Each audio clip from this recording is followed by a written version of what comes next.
अगर उस रात वो सिर्फ 30 सेकंड रुक जाता तो आज एक मासूम जिंदा होती, पर जो हुआ उसने सब कुछ खत्म कर दिया। पूरी कहानी आपको हिला देगी। रवि एक आम सा लड़का था, ना बहुत अमीर ना बहुत गरीब। माँ पिछले 5 साल से बीमार थी और सारे इलाज की जिम्मेदारी रवि पर थी। दिन में छोटी सी नौकरी, रात को प्राइवेट ट्यूशन, फिर भी पैसा कभी पूरा नहीं पड़ता था। एक रात रवि को हॉस्पिटल से कॉल आया, 24 घंटे के अंदर 50,000 रुपये नहीं जमा किए तो इलाज बंद करना पड़ेगा। रवि के पैरों तले जमीन खिसक गई। उसके पास सिर्फ 4,000 रुपये थे। उस रात वो बिना मंजिल के शहर की सड़कों पर भटक रहा था। दिमाग काम नहीं कर रहा था, सिर्फ माँ का चेहरा आंखों के सामने था। तभी उसने देखा एक आदमी एटीएम से पैसे निकाल कर गिनती कर रहा था। 20-20 के नए नोट थे। रवि का दिल जोर से धड़कने लगा। उसके दिमाग में एक आवाज़ गूंजी, बस एक गलती और माँ बच जाएगी। पता नहीं कौन सी ताकत आई उसमें। उसने पीछे से धक्का दिया, बैग छीना और अंधेरी गली में भाग गया। उस रात माँ के इलाज के पैसे जमा हो गए, माँ बच गई, लेकिन रवि उस रात से जिंदा होते हुए भी मर गया। हर रात उसे एक ही सपना था, वो आदमी खून में लपट कर उसकी तरफ हाथ बढ़ा रहा होता।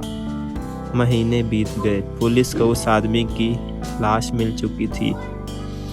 केस लूट के बाद हत्या बन चुका था। रवि न्यूज़ देखकर कांप जाता, पर सच कभी बता नहीं पाया।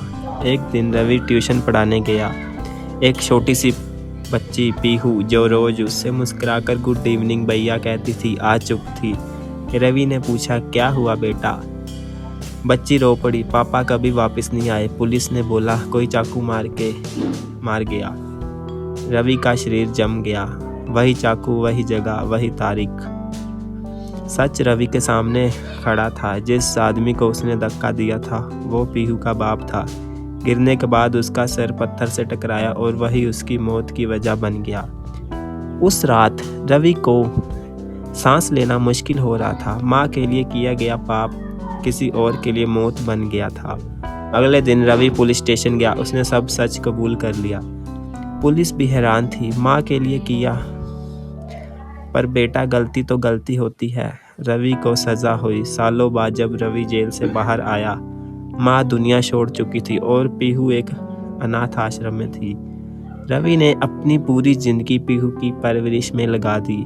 पढ़ाया लिखाया, बड़ा किया। हर दिन अपने पाप का बोझ उठाता रहा बिना किसी शिकायत के। एक दिन पीहू ने पूछा, भैया आपने कभी शादी क्यों नहीं की? रवि मुस्कुरा दिए, आंखों में आंसू भर आए। क्योंकि किसी की जिंदगी बिगाड़ कर अपनी खुशी बनाना पाप होता है बेटा। उस दिन पहली बार रवि को थोड़ा सा सुकून मिला। गलती चाहे मजबूरी में की गई हो, उसका अंजाम सिर्फ हम नहीं, कई जिंदगियां भुगतती हैं। इसलिए कभी भी गलत रास्ता मत चुनो, चाहे वजह कितनी भी बड़ी क्यों ना हो।